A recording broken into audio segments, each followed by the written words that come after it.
Okay, sexy mister, do you have like a voice line when you can tell me how to pronounce your name? Здравствуйте. No, nothing. The name is on the paper. No, I can't read your Please. name.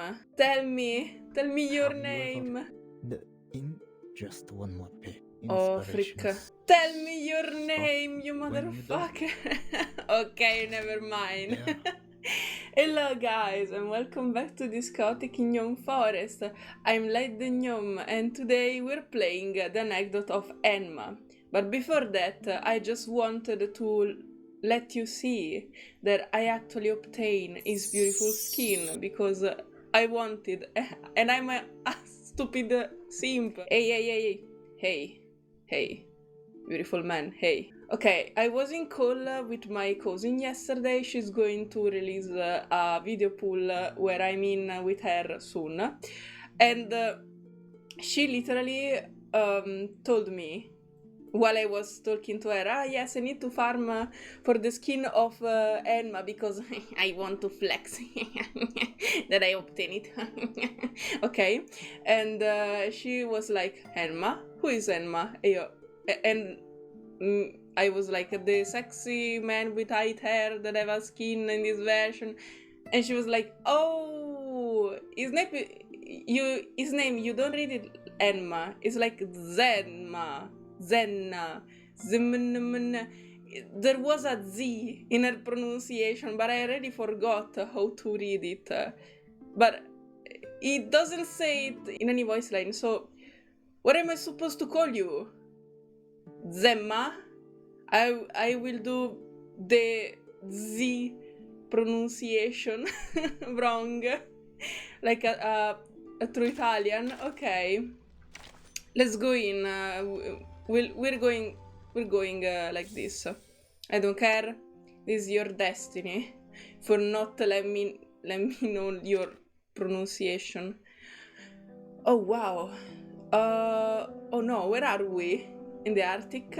I know nothing about this character, but oh please tell me that his little sparrow can talk, because that would be so funny. Okay, sparrow in hand. It hides so well that not even a dog can find it. What? What did you hide so well? You hide so well? Back to Earth. Back to... Wait, are you an alien? And you're coming back to your planet? Or were you in this space?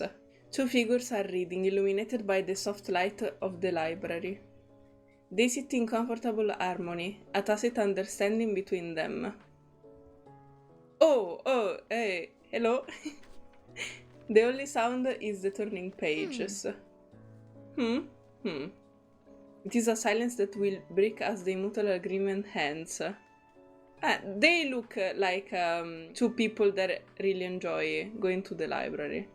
Can I join too? After all, this girl has a question forming in her mind. Excuse me, Mr. Zemma. It seems the man in a world of his own. He does not even notice her voice. The girl lowers her tone. It is shorter, urgent, and almost piercing. Mr. Zemma! Isn't this the same name? But this is wrote like more tiny. No, this have the first letter more tiny. Is this a 3 on the other side? Okay. So his bird is actually have his own name, but he's Junior. Zenma and Zenmino. Zenmin Junior. Zemma Junior. Okay. The two Zenma snap out of their trance. What? My apologies. Sorry, maybe I shouldn't ask you here. But you have the most extensive knowledge of poetic imagery of anyone I know. I have a question that's been bothering me for a while. The chickadee on his shoulder shakes his head in surprise and takes flight. She takes no notice, fully focused on receiving her answer. We aren't starting well. my boy, why did you do this to me? Right on the start. I've been wondering, what's your interpretation of sparrow in hand and a goose in the sky? Maybe it's just me, but I will take it literally. Is it simply referring to these two animals literally, or does it include all the extended symbolism from previous works?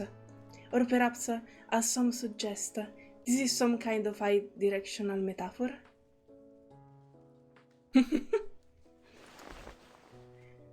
Enma silently picks up a pen, preparing to write his response in the book lying open in front of him. Oh, so it's like in his first voice line. He doesn't like to talk much, so he wrote down his response. Okay. Sonetto nearly perceives his intent. Ah, please don't do that. The chickadee tilts his head, seemingly confused, perhaps even a little annoyed. These books are from Timekeeper Collection. Ah, okay. No, don't write on books. If you write on this page in ink, it'll spoil the experience of the next reader. Sorry. Oh, are you so shy? It's not stone anymore. I forgot. It's because you don't have any black paper. Here, use this notebook. Just like your pile of parchment. I filled many notebooks, writing down my thought. Help me clear my head. I use parchment to write.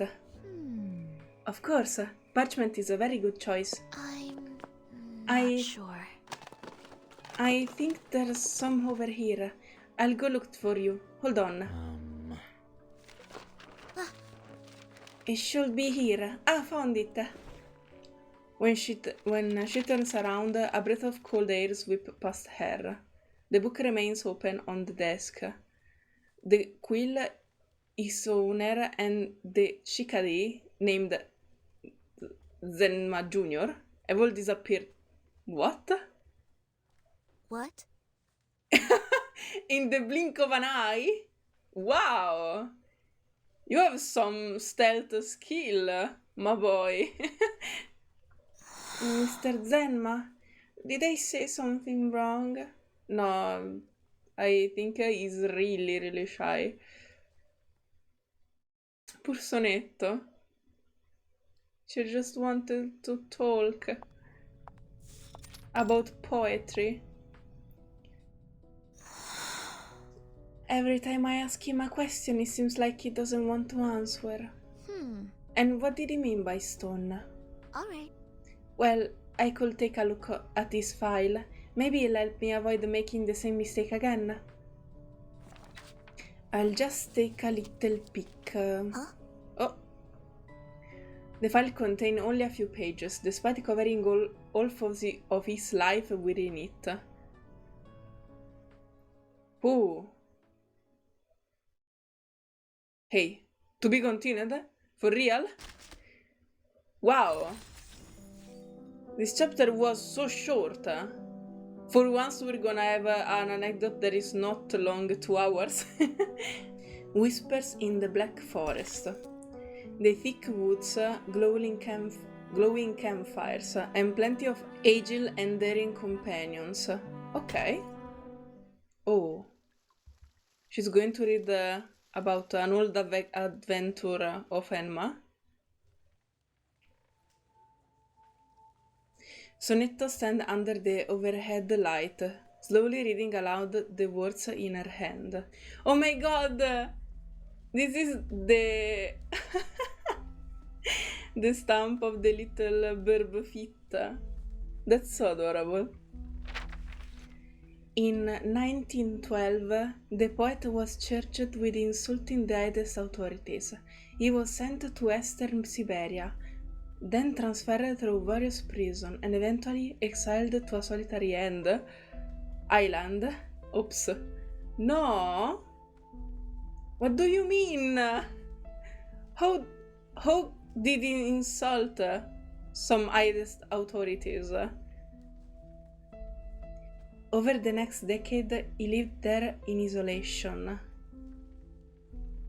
His poetry was inseparable from the animals on the island. Ooh. Okay. And we're in the forest. In the forest, Zenma sits on a rock in a clearing. A group of animals surrounding him. A small forest gathering. Oh my god, he's like a Snow White. Do you have this type of charm? Believe not in the unbelievable, and touch not that which is untouchable. Okay. A brown bear beside him placed a thick paw on his arm, making the parchment in his hand wobble. Sir, please don't touch. There should be no pause here. It interrupts the matter. Ahem.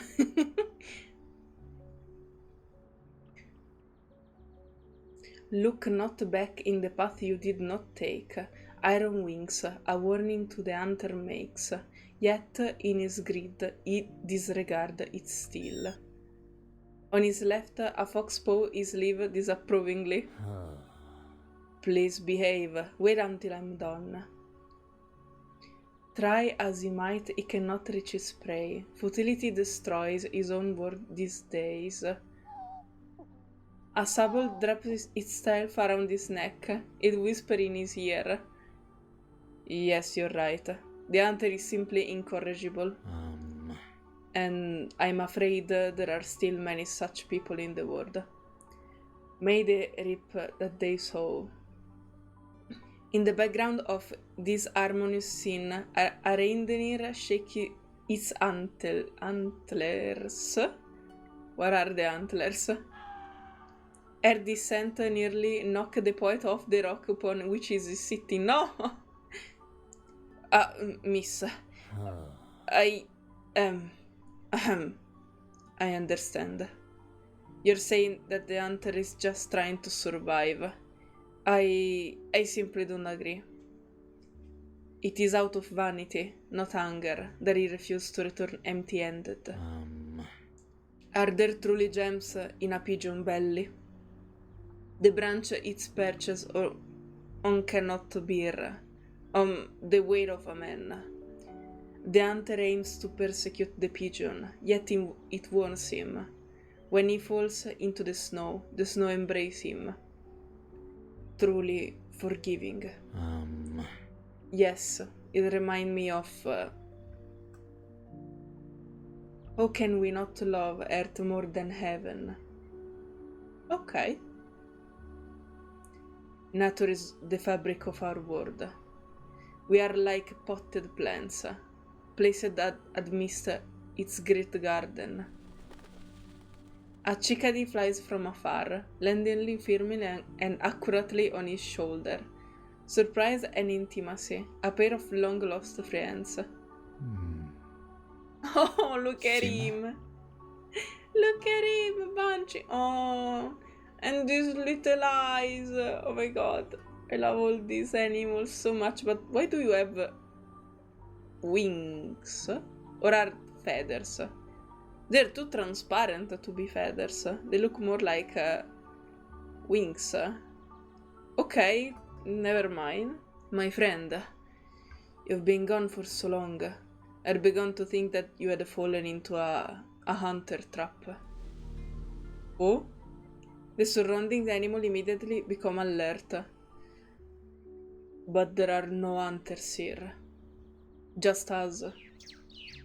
Oh, he's so cute! I want to pet him so bad. The hikadi shakes its head and chirps displeased. It looks desperate for the full attention of its friends. What did you say? What? Sorry. No, I should go. The news leaves him trembling. Zenma papers scatter to the ground, but he is too hurried to pick them up. He leaps down from the rock, puts out the fire, and disappears into the depth of the forest. His friends, of course, follow close behind. Okay. What are the news? This is scary. According to the poet's own account, the years on the island were marked by bitter cold and loyal companions. Many friends. By now she has fallen into a nearby chair and is sitting in contemplation. Her gaze lingers on the file. These quiet years lasted at least until the mid-1920s, until a human journalist from the government set foot in that land of the Far East. Ooh!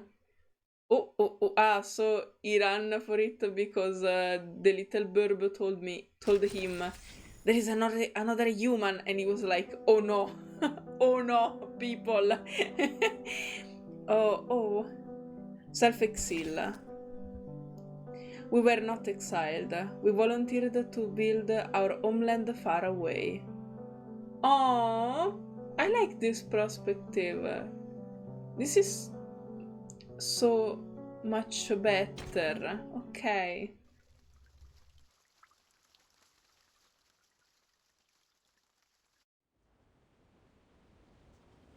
Ooh. That's surprising. It's so desolate.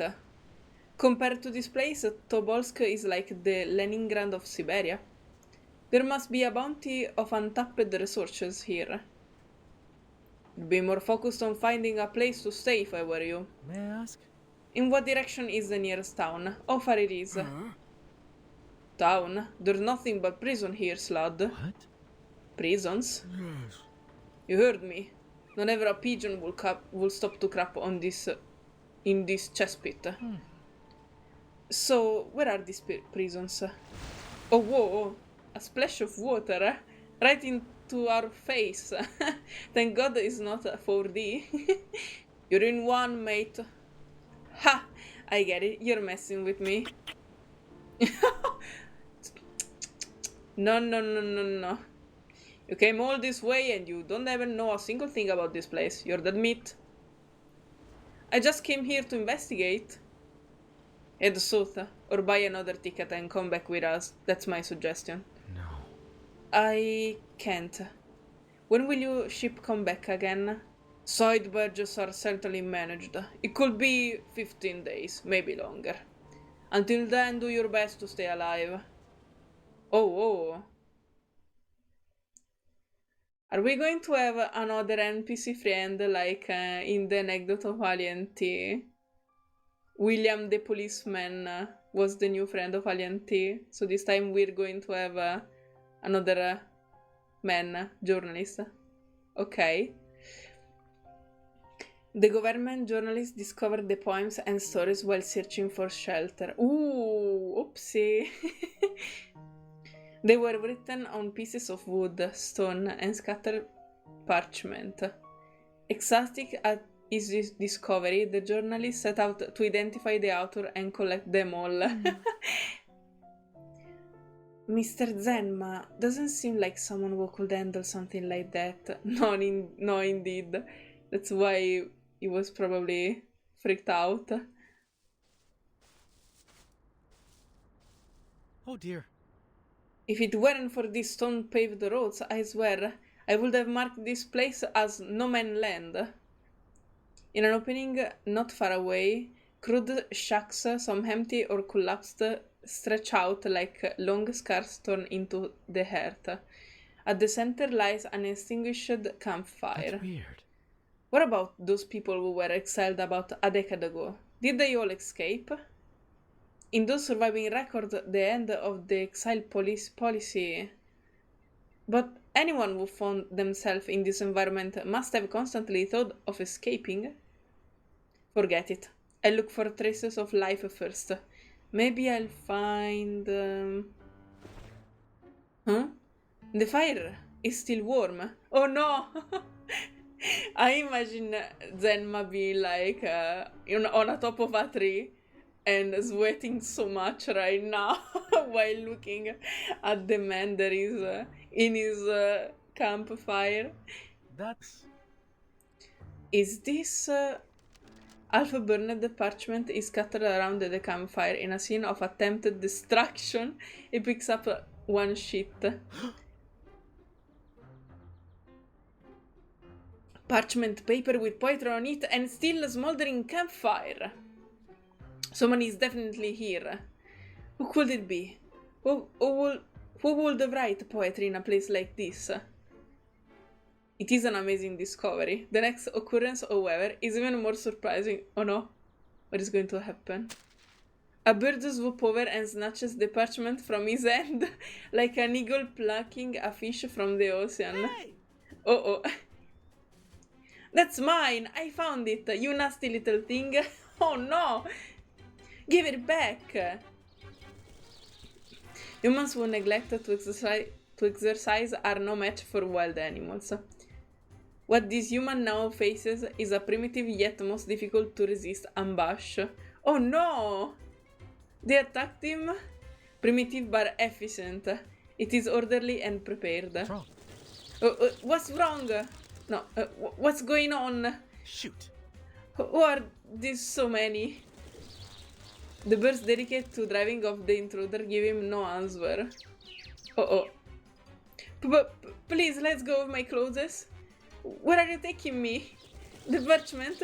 I don't want the parchment. Give me back my notebook. No. No, that's the brooch my mother left me.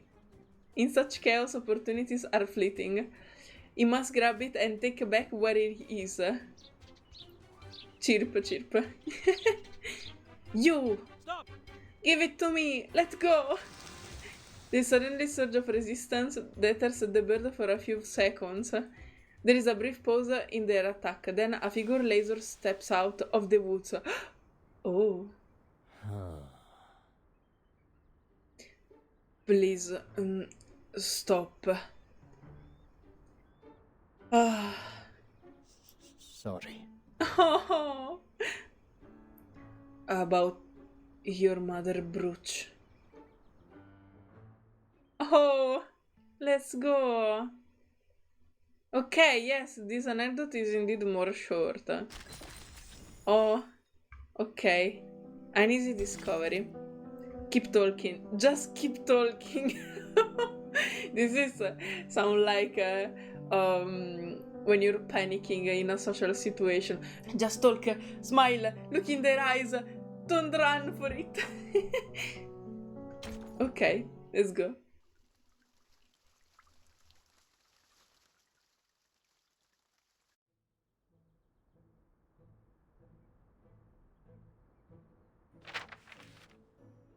We grow, yet no one knows. Like poplars in the winter. Poplars? That's... Did you write that? It's beautiful, but... May I ask? Could you please ask your boyfriend to stay a little further back? Oopsie. The huge brown bear stands stubbornly between the two, a mighty guard. Sorry.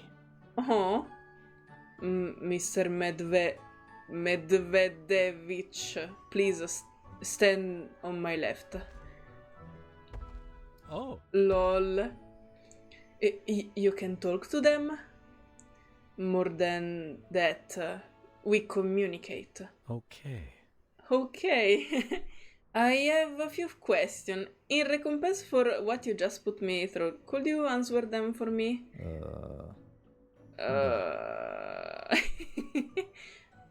Go ahead. Why did you come here? What if... If you prefer not to say, I'll ask a different question. There is a brief struggle in the poet's mind. Eventually, his rationality to hand this quickly defeats his desire for silence. Because of a poem for the Tsar. I didn't want to write one. Oh, this is how you offense a big man. Okay. The big man. Okay. I understand. I say the Tsar. So you're a political prisoner who once walked Green Street. I should have guessed it earlier. But sentences mandated by the Tsarist government ended long ago. Didn't you know? Sorry. I don't understand. To me, Um, there isn't much difference. Why serve the sentence for? hmm? Have you ever thought about going back? You should. You have no idea how great the motherland is today. You don't want to. He remained silent as the reporter blundered on. The poet raised his head. As far as the eye can see, there is nothing but endless forest. Where is this motherland? No. I already belong here. Oh no, but they took away into the foundation. If you want to remain here. The poet was not interested in the journalist's suggestion. However, the journalist did not give up, hoping to change his mind through persistence. I see. Maybe that's just...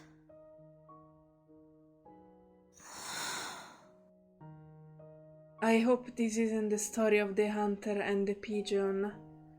What is the story of the hunter and the pigeon? Oh no, I don't know that.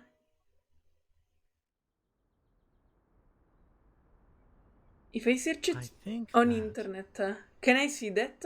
Let me check. Let me check if I can find the story of the hunter and the pigeon. Story of the hunter and the pigeon. Okay, interest story for kids. Okay. I don't know if this is the one, but I'm gonna share. Literally on Google. So, the hunter and the pigeon. Once upon a time, there's lived a flock of pigeons on a banyan tree, okay?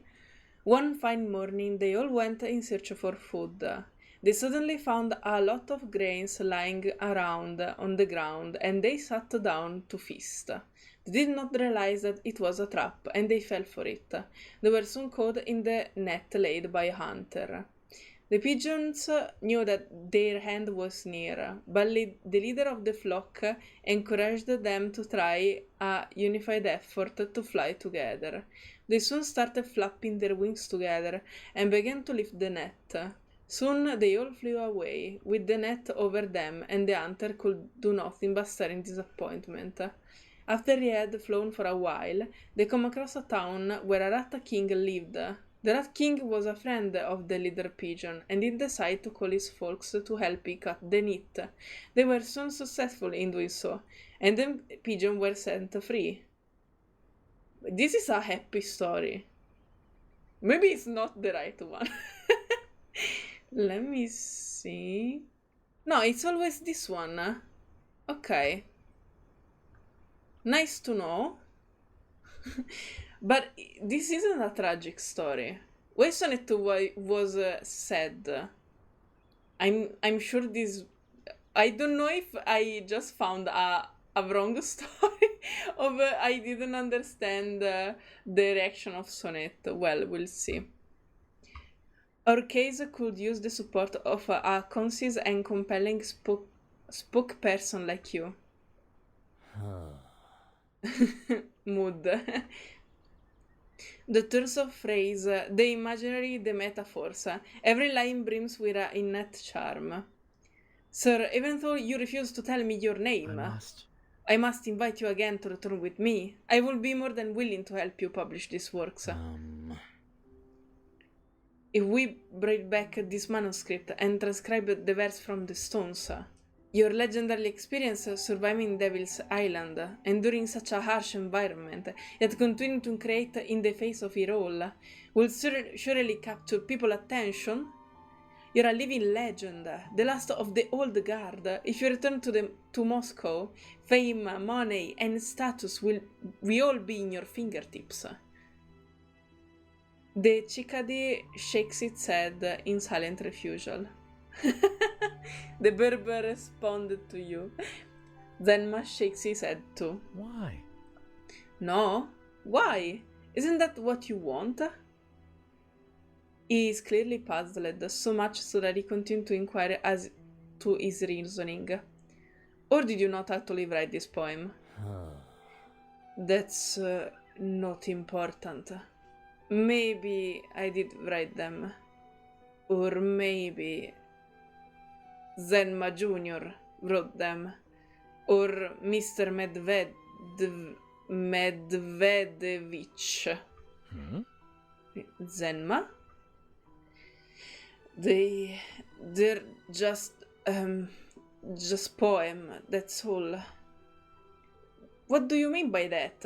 Are you some sort of responsibility shifting liberal? No? What's that? And I have no legendary experience. Suffering should not be embellished and exploited. Poor man.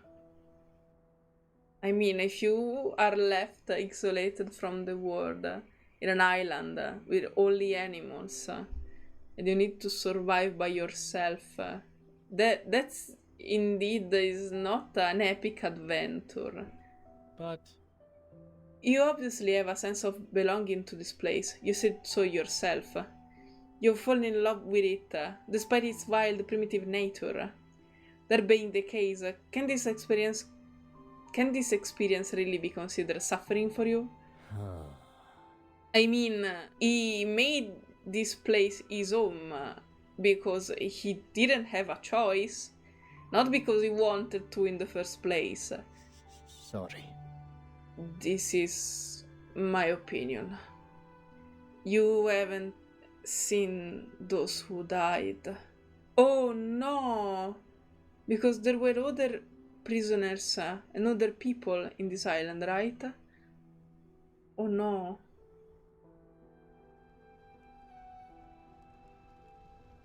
The scorched earth, the collapsed shacks, the desolate forest with the few traces of humanity. The roads paved with blood-stained stones. Where did they come from? Is there anyone who remembers?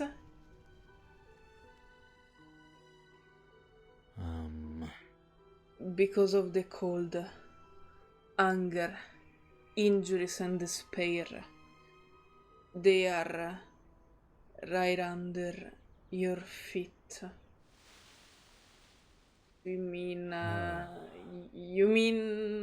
underground? Dead?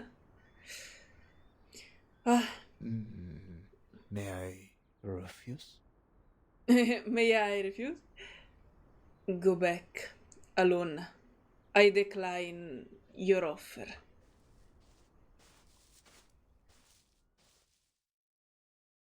Ooh. Oh no. Oh no, wait, okay. Sonetto said, I hope this will not turn like the hunter and the pigeons. So, you mean the journalist is going to try to capture Zenma, even if he don't want to, and Zenma will be saved by the other animals, or something like that? I hope this is not the case, because that would be very bad, actually. I don't want to see Zenma being captured. Returning with abundance. There's nothing more to be said. Okay, sorry description.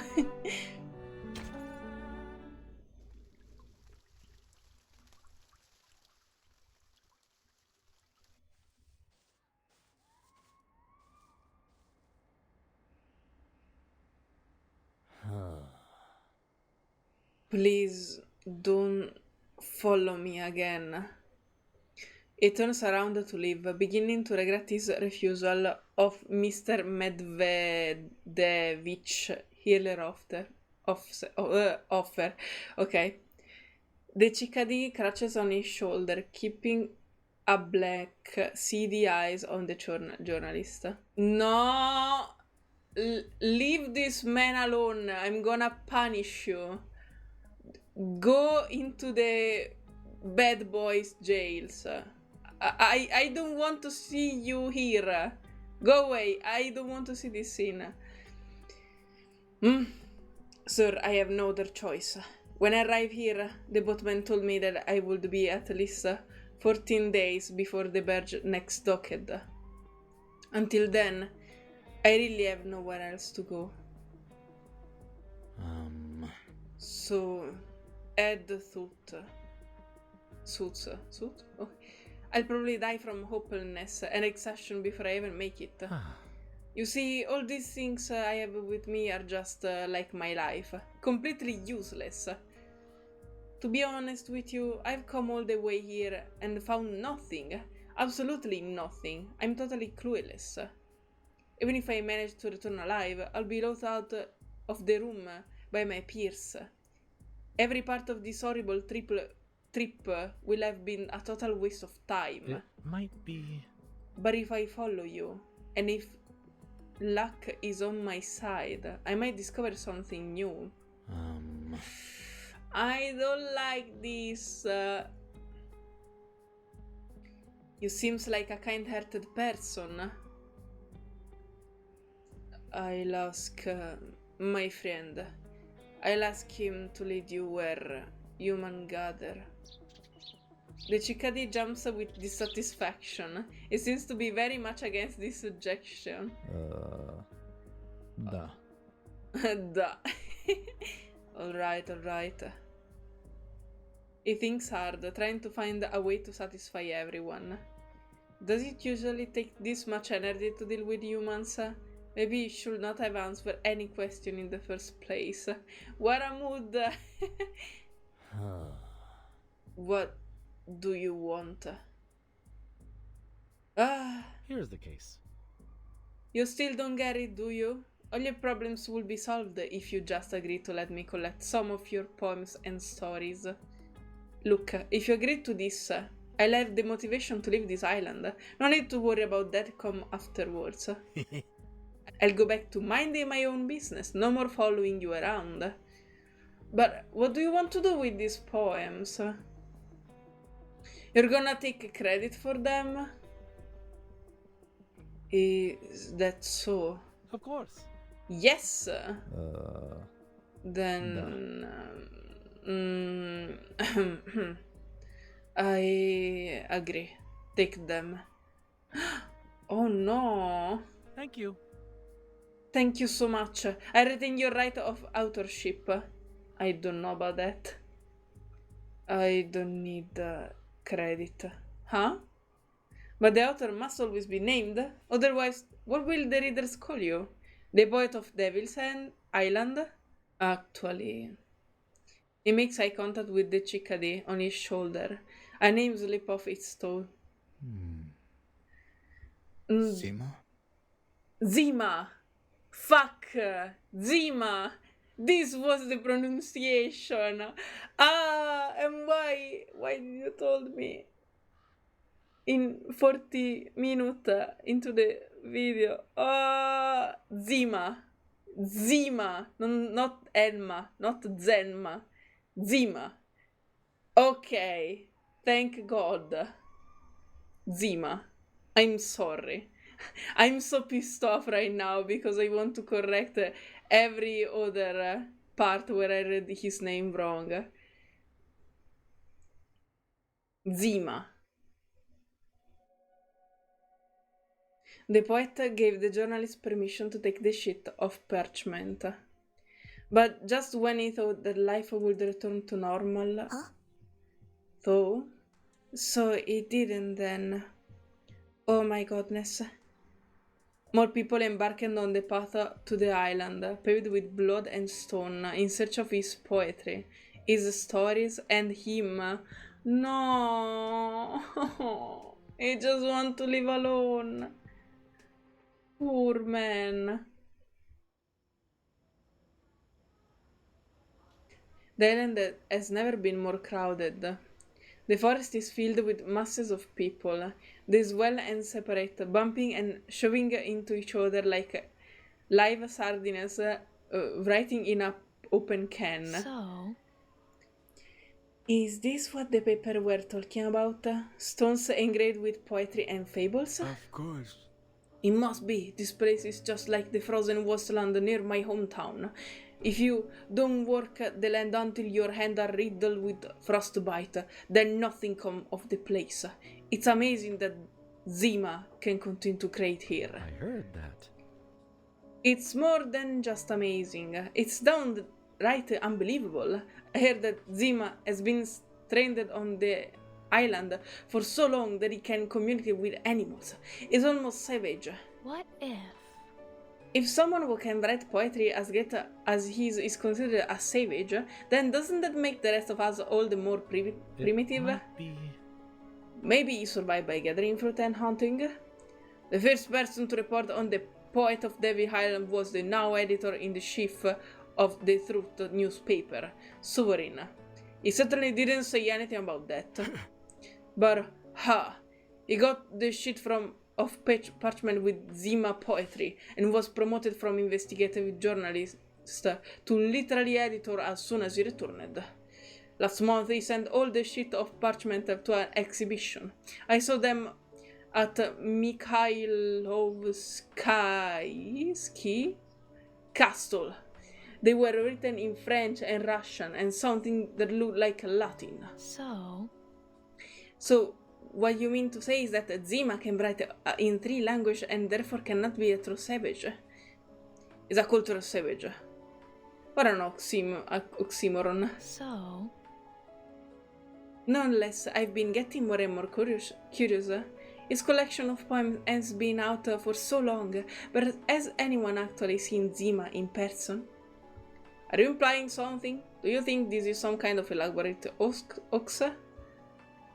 I don't see why anyone would set up a hoax to increase tourism to this place. Isn't that so? Besides, the poem on the parchment and on the stones in front of us all seem so real, don't they? Anyway, I hope this is all real. I traveled here so that I might see him in person. Chekhov's journey to a distant island already seemed like a hoax to me at this point. The conditions here are much worse than the book described. Did you forget about the war? Well, Zima doesn't mention that in his works. The sound of their discussion echoes through the forest. The echoes reaches the ears of the nearly unformed duo, a little way away. They are approaching. Oh? Oh wow! Why is this NPC so beautiful? For what?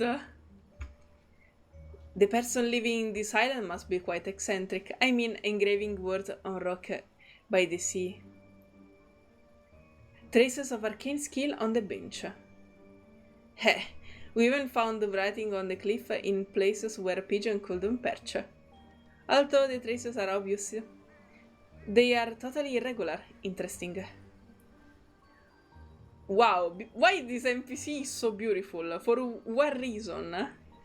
Oh, maybe this time we'll encounter a bear with several doctorates and serious social anxiety, like Mr. Mishka.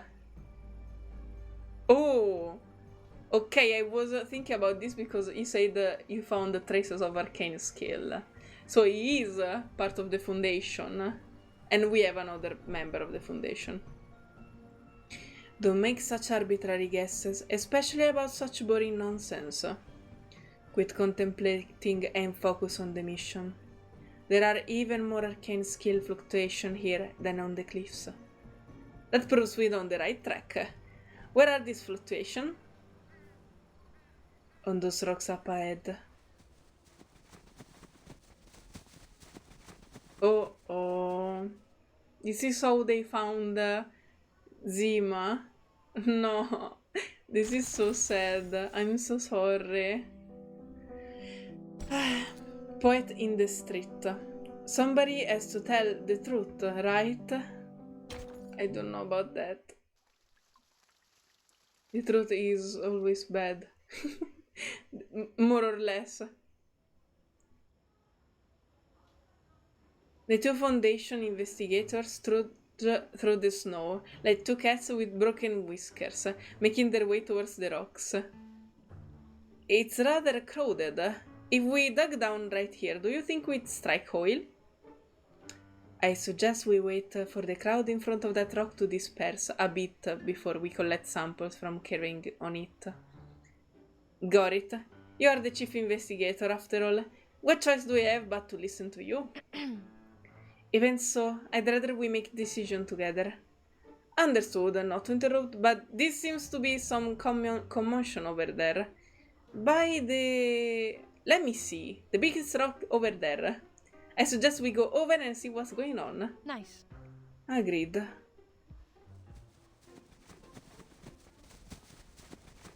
As they approach, the sound of argument grows louder. The debaters are stubbornly holding their ground.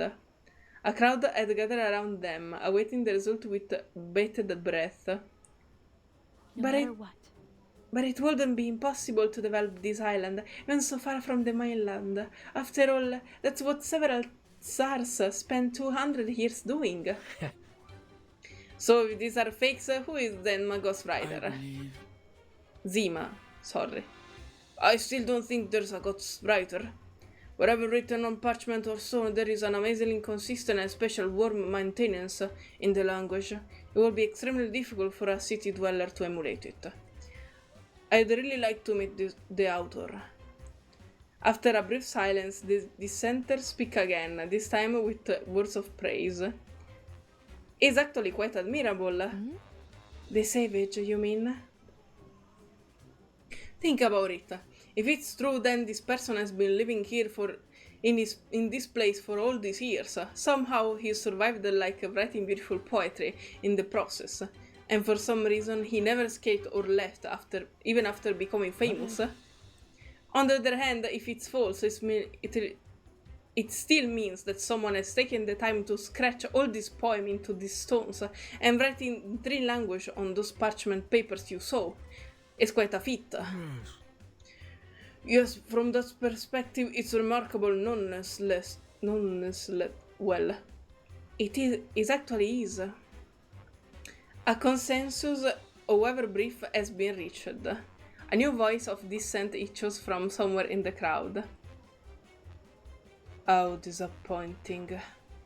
There's nothing remarkable. One could see this anywhere. Even a child could write this. Ooh. Who?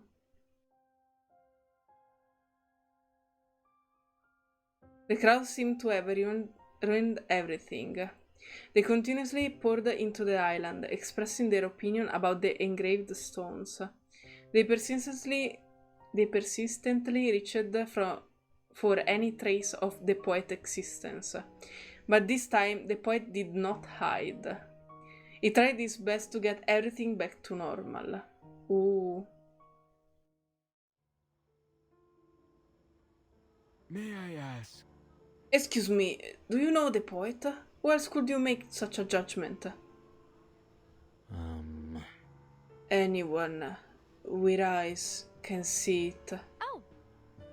And then you have insulted not just the poet, but all of us too. These lines are so blunt and crude. The technique is inferior. It's like sticking straw into the tundra and praising the land vitality. Do you think you could write better? It's just nonsense, carved into stone. Even you could write better. Well... I suppose you are a famous poet yourself. May I ask you what work you've written? When I return, I shall seek them out and read them. This comment is met with a wave of laughter. During the conversation, the crowd has divided into 2 distinct camps. Poor man, how much courage did you gather before doing this? The instigator, who is vigorously disparaging this poem, stand alone in the center, like Moses after he parted the Red Sea. The difference is that this Red Sea has not parted to give way to him, but to allow them to confront him more fiercely. Hey! The chickadee perches in his shoulder, pressing against his neck, eager to alleviate this moment of speechlessness. Language, wherever written by hand or spoken from the tongue, has never seemed so pallid as it does in this moment. No! He's going blank. Oh! In the strained silence, a faint blue icy halo appears beneath his feet. The howls of beasts and the cries of birds echoes from the forest behind him. Look! The man in the middle! It's the same arcane fluctuation. It looks pretty much the same as the other. Is it the arcanist who's been carving these things all over the place? He must be, and now we know why. He's a poet. He's a poet. I don't know why. I know that's the truth and the point, but it was funny to hear the best. After all this, the conclusion. Well, now we know everything. He's a poet. Like, it was so obvious. Okay. In the cold night, listen the sound of the heaven flute. Draw near once more. Okay.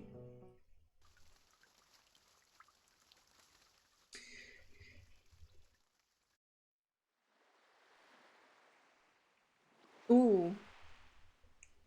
Beneath the cliff, a hidden conversation quietly unfolds, provided that conversation is understood in the loosest sense of the word. I see. We know you're trying to dispel the influx of people coming here. Otherwise, you wouldn't have risked exposing yourself by coming out and disparaging your own work. And if you criticize your own writing as worthless, the people who are already here will not leave easily. Alright, we register you as slightly extreme, reclusive arcanist. Is a poet. And this is is this a categories actually? Can you write down the categories? I don't know, fighter, shielder, knight, and is a poet. Exiled reclusive poet.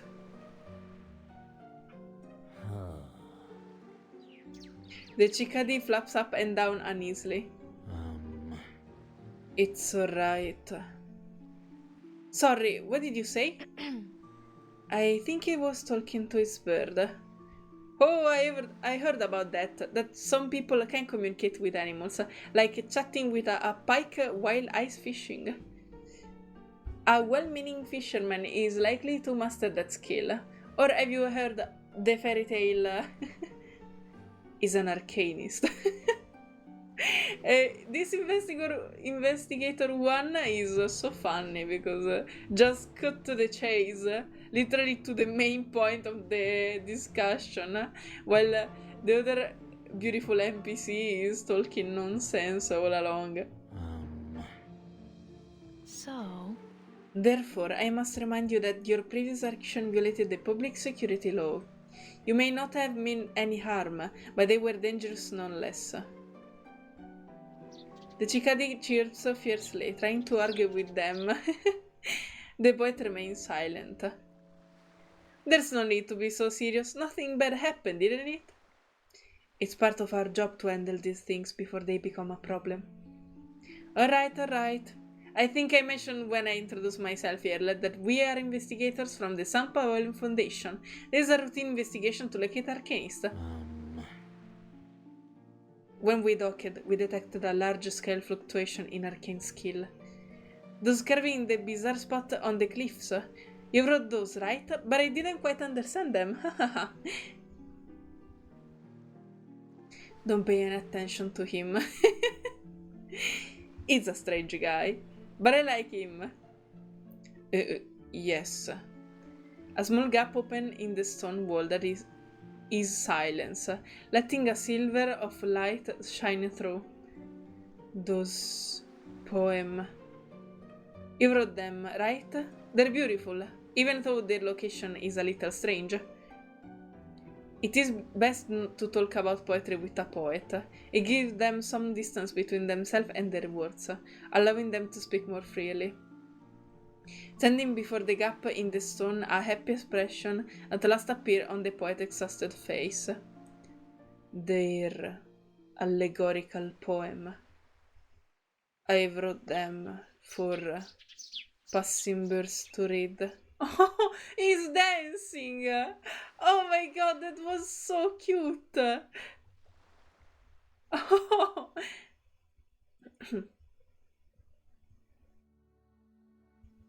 The investigator from the St. Paul Foundation gave the poet another choice.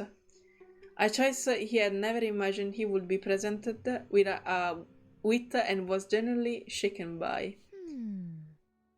Then Mr. Zima joined the foundation, so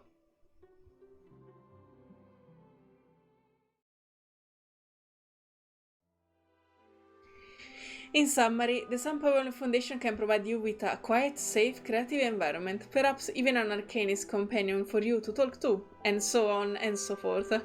If you have any special requirement, the specific terms can be negotiated further. Registration does not affect an arcanist's freedom of movement. We simply need to know your whereabouts. Okay, now I want to ask. Am I supposed to know this NPC, this person? I don't know if he appeared in an event, maybe? Or... because he doesn't have the sprite of an NPC. I mean, yes, he looks like an NPC. But he looks like an important NPC. Because he have another sprite other than these ones. Should I know you? You have purple eyes and brown hairs. You don't remind me of anyone. I don't know. Indeed. In fact, my arcanist like yourself, who prefer to be alone, agreed to be registered. After all, there is no harm in it. Why not think it over? Ah, yes, I almost forgot to ask. What's your name? The chickadee flies from one shoulder to the others. It happily chirps a word, a name. Zima? Oh, Zima. Zima, right? Okay. I understand that this place might be more familiar to you than your motherland. The idea of a motherland is symbolic after all. I'm sure you are more aware of that than most given your literary learnings. Oh, listen to me. Wherever you make a living with your pen on your hand, it's all the same. Anyway, you don't have to make a decision right away. We'll be staying on the island for some time. Yes, this area is yet to be explored by the Foundation. It might be... There may be some other arcanists. Enma, Zima knows there are no other arcanists here. He has touched every rock that the sea strikes along the shore, has spent countless nights under the moonlight, wandering through dark pines, and has sat by many campfires reading poetry. In the 6-month-long winter, amidst the fierce gusts of the westerly wind and the brief warmth of the clearing sky, there is no one else, no other arcanist, just him and his friend. He knows, and he knows well. I don't... Sorry. I don't know. From the forest to the cliff to the coast, thought and hesitations draw out time to infinity. Ooh. Zima looks out at the rising sun from the end of the long, empty dock. A distant semicircle, a fire held in the hand of the night, splitting sea from sky. It is bright enough to scorch the eyes, or at least enough to make them stings. Everything feels small before this vast horizon.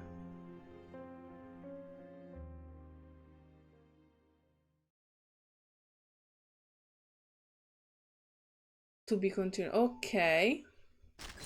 So we have the last part, I guess. Something else. Don't worry, the future isn't all doom and gloom. Ok. Something else. And he agreed to join the foundation. The poet accepted. He completed the registration the next month, the only additional condition being that he wouldn't continue to stay on the island. After 3 months of negotiation, the Foundation retrieved the exhibited manuscript from the authorities, but the poet never returned to take them. The original copies are currently housed in the Far East branch of the Foundation library. Copies are also available for reference and other branches. The library. That's awesome. I'll go check there in a bit. She looks through the end of the file. There is only a half blank page and the hardback cover. Scrolled in the margin is an almost imperceptible signature. Zima. But before I go, there's one more thing I have to do. Do you want to talk to Zima?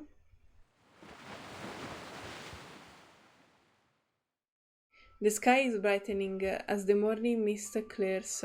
Platinum awakening to do the beach. In the distance, a heavy barge from Amor is outlined against the shore. Magnificent yet small, it bobs like an iceberg floating in the sea.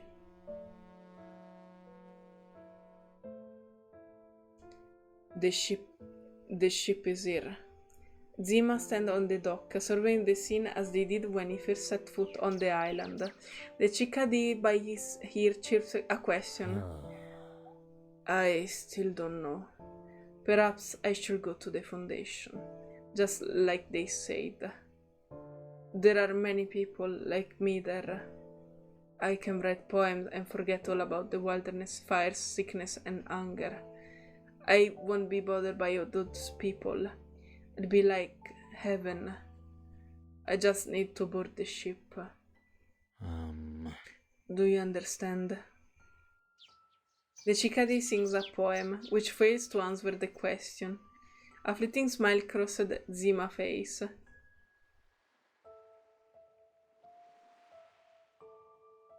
You understand? The little dancing. Canonly my favorite animation. But here, the sun and the moon are eternal. Eternal stones, walnut shell, parchment, and all of you. The joy of heaven are too vast and remote. Let's go back.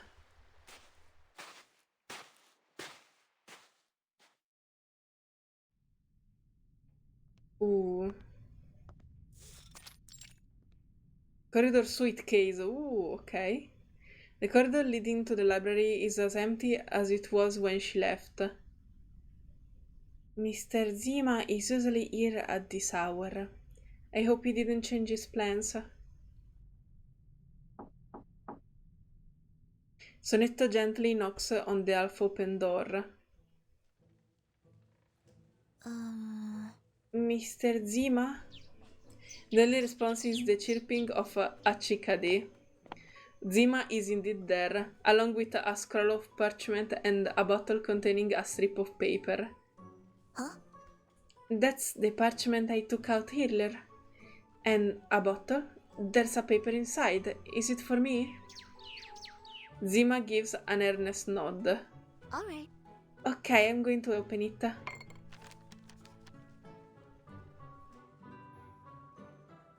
Please read. Huh? Please read what?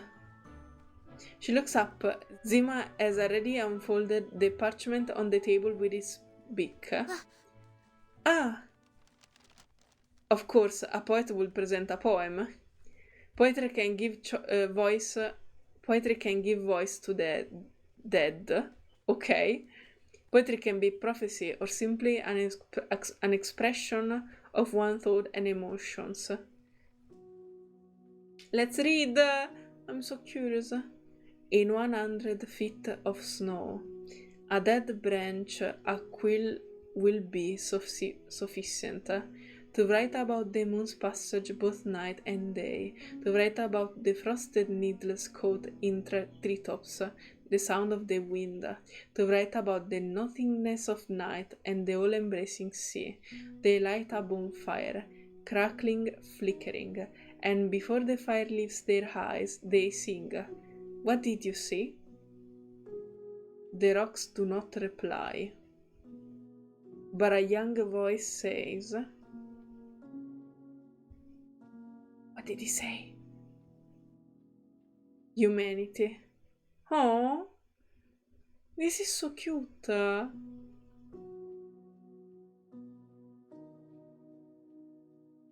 Baby!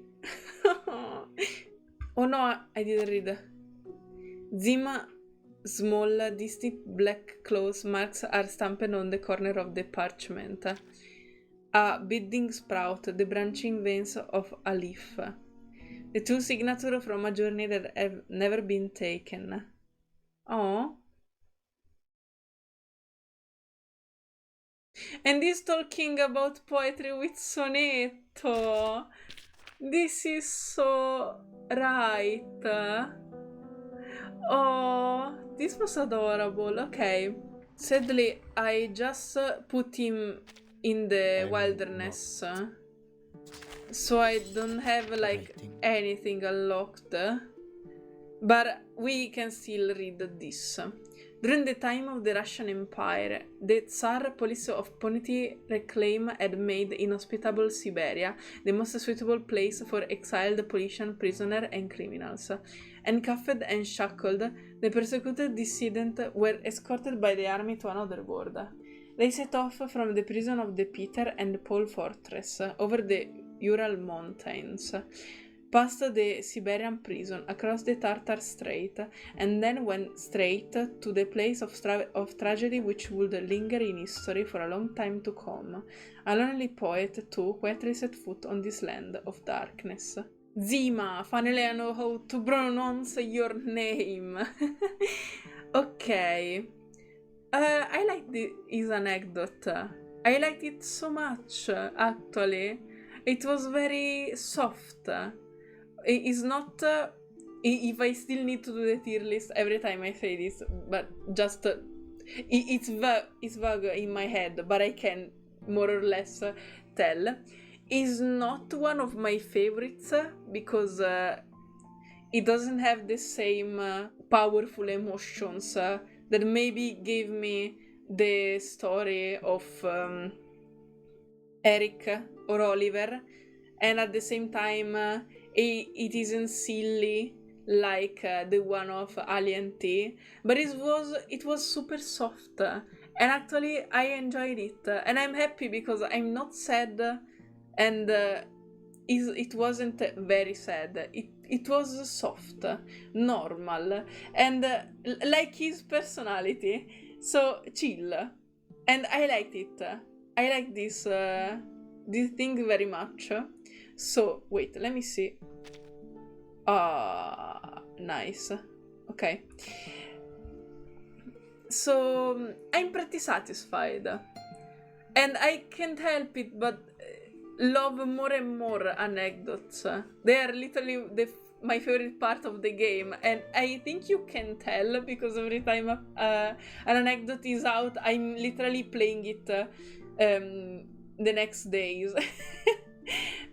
So wow, I'm so happy. Thank you, Zima. It was a nice discovery of your story, and I'm happy that you made friends with Sonetto in the end. And I'm also happy to have your wholesome skin.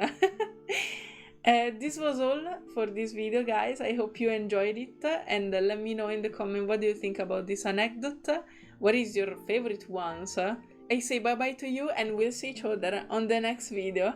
Bye bye, guys.